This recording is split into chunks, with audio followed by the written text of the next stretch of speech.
Bismillahirrahmanirrahim. Assalamualaikum warahmatullahi wabarakatuh.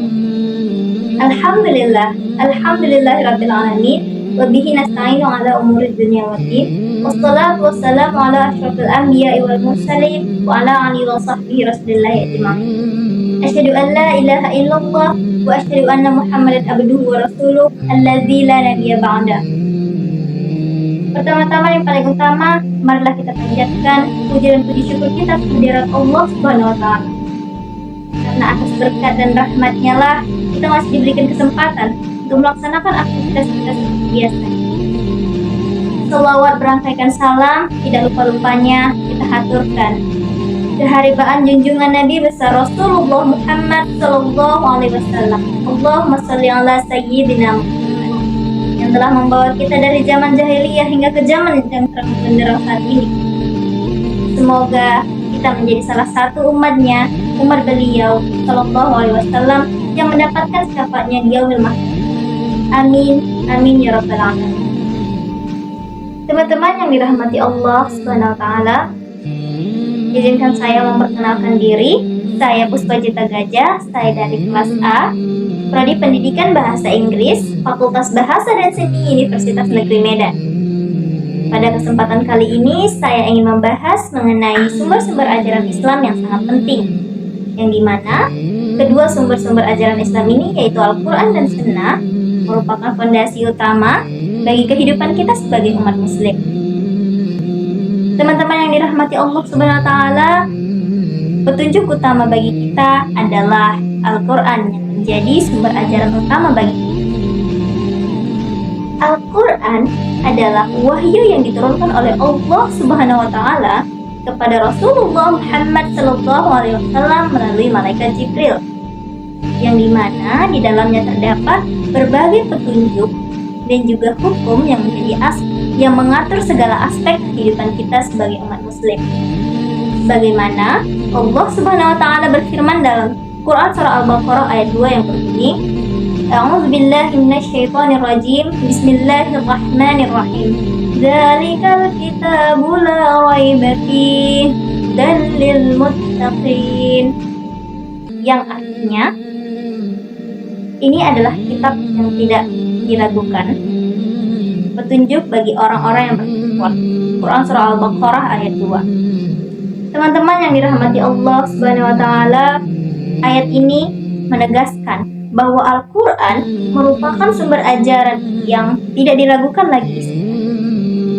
Dengan mengamalkan dan juga memahami isi Al-Quran, insya Allah kita akan dapat menjalani hidup yang lebih baik lagi dan sesuai dengan kehendak Allah Subhanahu wa taala. Teman-teman yang dirahmati Allah Subhanahu wa taala, setelah mengenal Al-Quran kita juga perlu mengenal sumber ajaran kedua dari Islam, yaitu Sunnah.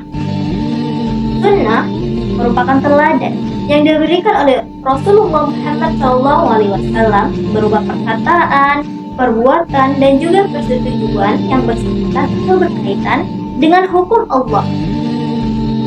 Jadi, setelah Al-Quran, kita juga memiliki sumber ajaran Islam yang bisa kita jadikan sebagai pedoman hidup kita, yaitu As-Sunnah. Yang biasanya As-Sunnah ini disampaikan dalam bentuk hadis, yang dimana hadis juga berperan sangat penting dan sangat besar dalam menjelaskan lebih jelas lagi ayat-ayat suci Al-Quran yang memang kita tidak bisa mengambil maknanya dengan hanya menerjemahkan kata per kata ataupun huruf per huruf saja, teman-teman. Teman-teman yang dirahmati Allah Subhanahu wa taala, setelah mengetahui kedua sumber-sumber ajaran tersebut, kita juga perlu mengenal istilah ijtihad. Jadi teman-teman, ijtihad ini merupakan usaha untuk menggali ilmu tentang Al-Quran dan juga As-Sunnah. Yang dimana usaha ini, ijtihad, sangat relevan dengan era modern saat ini, yaitu zaman dimana kita hidup saat ini, yang sering sekali muncul masalah-masalah baru. Dengan ijtihad, kita bisa menemukan solusi dari masalah-masalah tersebut sesuai dengan ajaran ataupun prinsip-prinsip ajaran Islam. Jadi teman-teman yang dirahmati Allah Subhanahu wa taala, Kita perlu mendalami ilmu kita, pengetahuan kita mengenai Al-Quran dan juga Sunnah. Kita perlu mengetahui kaitan dari Al-Quran dan juga Sunnah, bagaimana mereka berkaitan, dan juga kita perlu mengetahui bagaimana ijtihad menolong kita, membantu kita untuk menghadapi tantangan-tantangan zaman, teman-teman. Teman-teman yang dirahmati Allah Subhanahu wa taala, mungkin sampai di sini sajalah yang bisa saya sampaikan. Semoga apa yang saya sampaikan menjadi ilmu yang bermanfaat bagi kita semua yang mendengarkan. Semoga Allah Subhanahu wa taala memberikan kemudahan bagi kita untuk memahami dan juga mengamalkan ajaran-ajarannya.